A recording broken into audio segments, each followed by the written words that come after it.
ter você aqui de novo no Conatedu 3.0, o Congresso Nacional de Tecnologias na Educação. Neste ano, temos uma seleção de palestrantes incríveis e uma quantidade de atividades significativas para você ressignificar sua prática pedagógica. Eu espero que você goste de tudo que preparamos para você ao longo desses 7 dias de atividades do Conatedu 3.0. Essa é uma oportunidade ímpar para você aproveitar e mudar a sua prática pedagógica. Então, aproveite esses momentos e não se esqueça de compartilhar suas opiniões, as suas impressões nas nossas redes sociais. Elas são muito importantes para que a gente possa fazer um Conatedu no ano que vem ainda melhor. Não deixe de aproveitar tudo que preparamos para você. Fique agora com mais uma atividade do evento e aproveite bastante. Forte abraço!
Alegria que estou aqui para conversar com vocês sobre um artigo que enviei para este evento e que versa sobre autorias docentes e discentes nas redes de aprendizagem online, que nada mais é que um recorte de minha tese de doutorado defendida em 2014.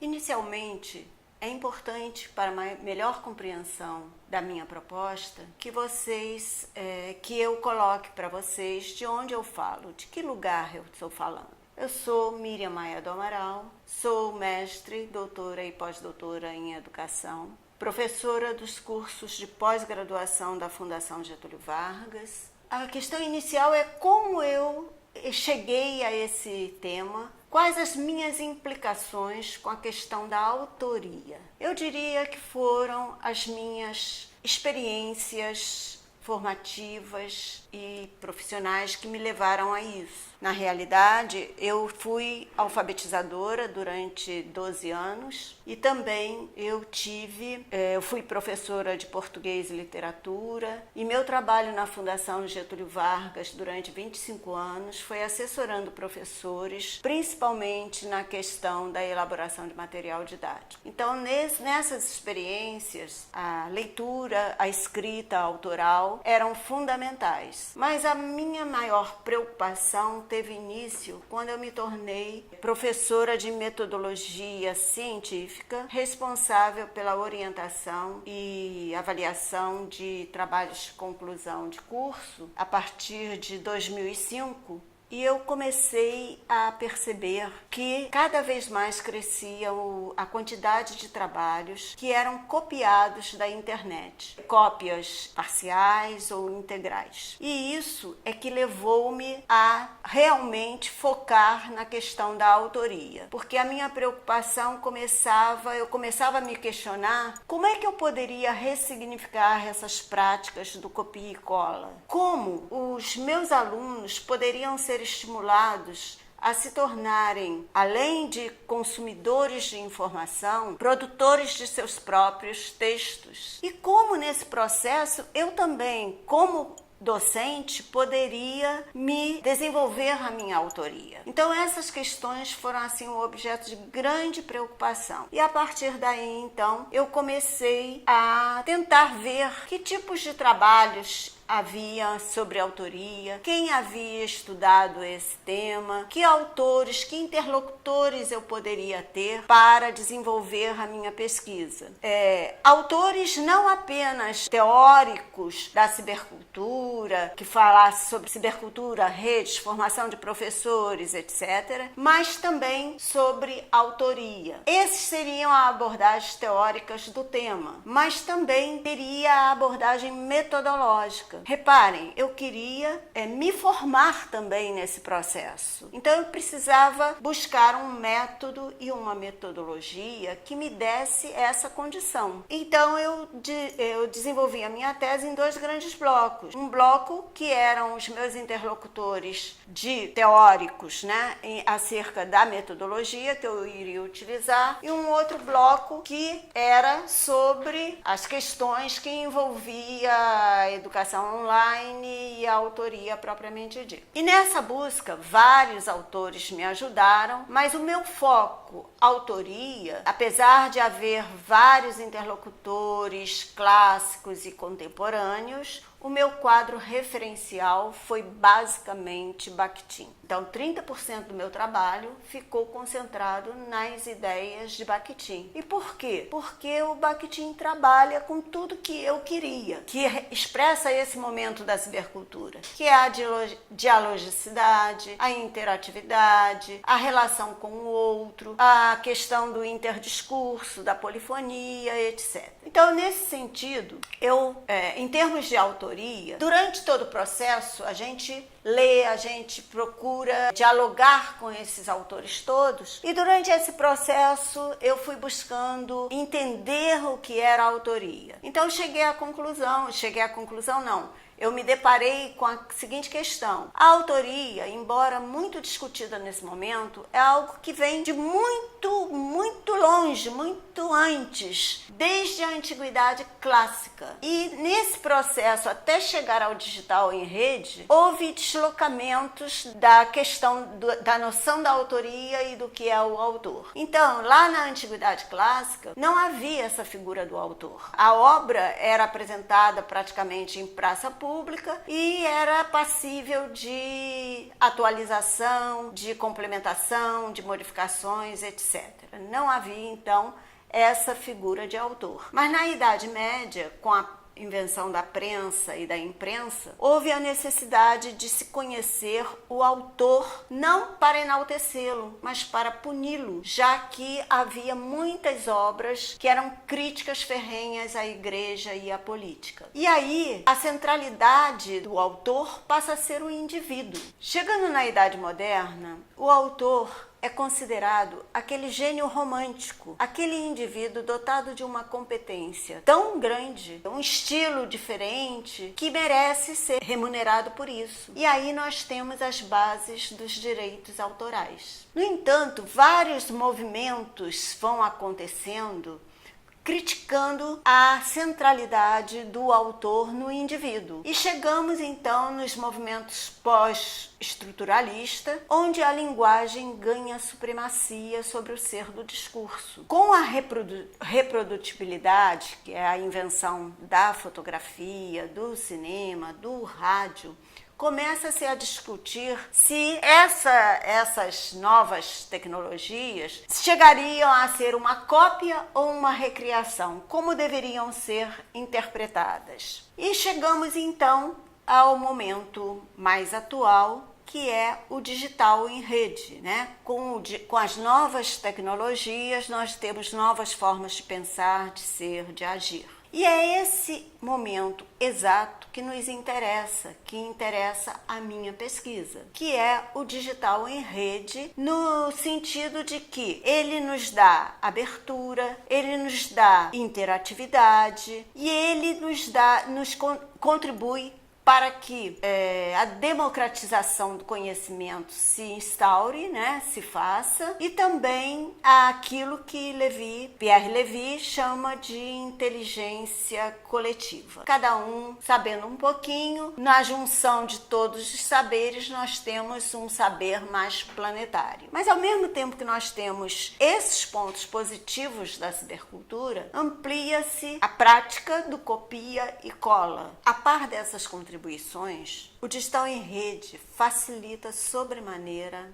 a prática do copia e cola e torna tênue a fronteira do que é meu e do que é do outro. Dito isso, e tendo durante todo o processo de investigação buscado diálogo com os nossos interlocutores, chegamos à conclusão, a nossa própria conclusão do que seria autoria. Então, para nós, a autoria é qualquer obra, qualquer expressão do pensamento em uma obra, que pode ser uma imagem, um texto, um áudio, uma performance, uma escrita cênica, não importa o formato. A partir de toda essa constatação, e tendo ao longo do processo dialogado com vários interlocutores, nós chegamos à definição de autoria como toda criação intelectual, expressão do pensamento em uma obra, sob vários formatos. Então pode ser uma imagem, um texto, um som, uma performance, uma escrita cênica, não importa. E o ser autor nesse contexto seria ancorar nossos dizeres em nossas memórias e em dizeres alheios, assumindo uma posição responsável e responsiva por aquilo que a gente diz. Ou seja, lançar um novo olhar sobre algo, sobre um objeto do nosso conhecimento e atualizá-lo. Em outras palavras, recriar. E isso demanda não uma reprodução linear daquilo que é dito ou escrito, de ideias e pensamentos já aprendidos. Isso demanda intervenção crítica, posicionamentos, questionamentos, pequenos comentários, resumos conclusivos. Isso tudo sempre é alicerçado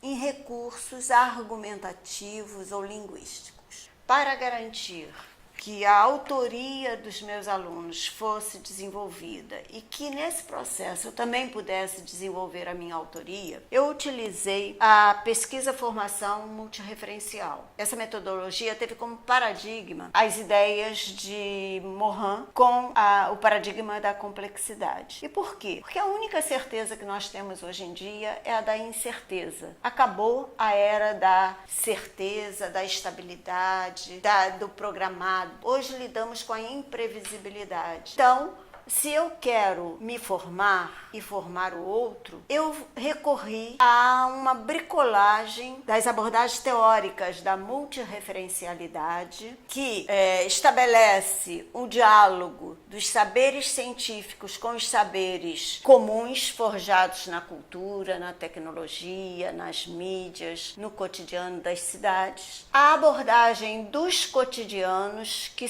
tem a prática como centralidade, as maneiras que o professor faz e utiliza para conversar com o currículo oficial, e também a pesquisa-formação, que tem como característica básica a intencionalidade de formar. É uma docência que pesquisa. Então, na medida em que o pesquisador forma, ele se forma com o outro. Então, é um pesquisador implicado, um pesquisador que não vai ao campo olhar o seu objeto de pesquisa, mas vai ao campo trabalhar com o seu objeto de pesquisa. Os sujeitos da pesquisa, que nós chamamos de praticantes culturais, eles são nossos coautores, nossos parceiros de pesquisa. Então, a pesquisa é feita em coautoria. E nesse movimento das abordagens teóricas com as práticas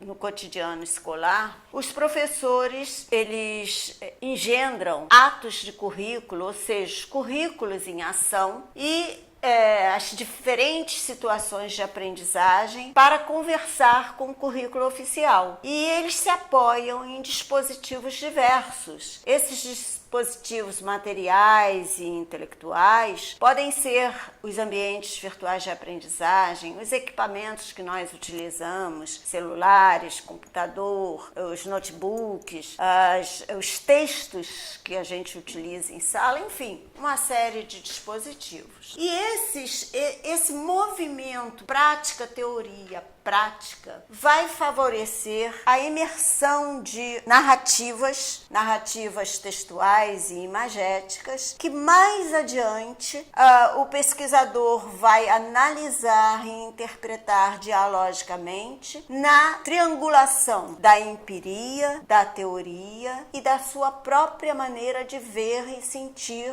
o processo, a sua autoria. No meu caso específico, dessa análise emergiram 3 categorias que nós chamamos noções subsunsoras, que vamos ver um pouquinho mais adiante quais foram, e essas noções subsunsoras nos fizeram ver, nos deram pistas, né, de autorias, que são os nossos indicadores de autorias, que materializaram então algumas autorias e finalizaram com a produção desse trabalho.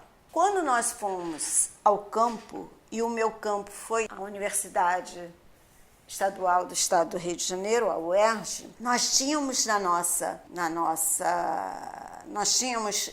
sabíamos que iríamos alinhar todo esse processo educacional à cultura, que precisávamos repensar o ensino-aprender a partir da perspectiva da cidadania. E os nossos atos de currículo, os currículos praticados, estavam alicerçados em 3 pilares que usamos como inspirados por Boaventura Santos. Um dos pilares era a ecologia dos saberes, que eu já falei aqui, que era o diálogo entre saberes científicos e saberes comuns. A pedagogia das emergências é considerar que a realidade brasileira ela é plural, ela é diversificada. Nós temos de respeitar, então, essa pluralidade, essa diversidade, essas diferenças, essas desigualdades. E a artesania das práticas, que foi o uso de metodologias participativas que acentuam o caráter dialógico, interativo e colaborativo do processo educacional. E chegamos, então, depois de todo esse movimento que fizemos, de todas essas práticas e com o uso intensivo desses dispositivos, aos nossos indicadores, aos nossos disparadores de autorias. Esses disparadores nada mais foram que as ações que engendramos, né, durante o processo e que apareceu para nós, ao final, em 3 dimensões: a dimensão integrativa, a dimensão formativa e a tecnológica. Essas dimensões é que nos possibilitaram categorizar as nossas noções. A dimensão integrativa, por exemplo, nos apontava para olhares plurais, uma perspectiva holística do processo em que aproximávamos diferentes espaços-tempos escolares e alinhávamos também a empiria, a teoria, no movimento prática-teoria-prática. E quais os achados da nossa pesquisa? Depois de todas essas ações que engendramos, nesse movimento prática-teoria-prática, encontramos alguns indícios de autorias nas dimensões integrativa, formativa e tecnológica. A dimensão integrativa, ela se refere a uma perspectiva holística, ou seja, nós aproximamos diferentes espaços, tempos escolares, alinhamos empiria e teoria, não dissociamos sala de aula de outros espaços, o dentro e fora da escola, articulamos disciplinaridade e interdisciplinaridade, interdisciplinaridade, enfim, tudo que a ciência moderna separa, nós aglutinamos. A dimensão formativa, nós vivenciamos experiências formativas na relação de alteridade, nas nossas itinerâncias e nas nossas errâncias. Então, incentivamos a participação, a colaboração, o diálogo, a criatividade, docência interativa, implicação docente, incentivo à leitura, elaboração de resumos, resenhas, enfim, todas essas ações que têm como foco a alteridade, mais a negociação de sentidos, mais a colaboração, enfim. E a dimensão tecnológica, que considera as transformações dos atuais processos, dos tradicionais processos de comunicação, sociabilidade e, de uma forma geral, da educação e da aprendizagem, com a entrada do digital em rede. Então, nós usamos e exploramos todos esses dispositivos tecnológicos que nós podemos acessar nesse momento. A título de ilustração apenas, eu trago aqui um trabalho apresentado por 2 praticantes culturais. Esse trabalho é uma história em quadrinho, fruto de uma oficina que nós demos durante a disciplina, em que eles aprenderam a história dos quadrinhos, a confeccionar quadrinhos, etc. E como trabalho final, eles escolheram esse dispositivo para apresentar. A nossa proposta era um planejamento, era uma aula para o ensino fundamental. Então, eles tiveram de planejar, escolher o tema, o objetivo, a série, definir isso aí, o que implicou negociação de sentidos, colaboração, diálogo, etc. entre eles. Eram 2 alunos, um de matemática e um de artes, e eles partiram de uma realidade, que era a construção de uma rampa que estava sendo feita na UERJ, ao lado da UERJ, para a acessibilidade. E o quadrinho conta a história de um menino que fica interessado em saber qual é a medida daquela rampa. E aí ele pede ao professor de matemática dele que explique como aquela rampa foi construída, como saber a altura da rampa, enfim, como construir aquilo. E aí o professor diz que isso tem a ver com o teorema de Pitágoras. Então, o professor explica o que é, mostra, então, como se dá a construção.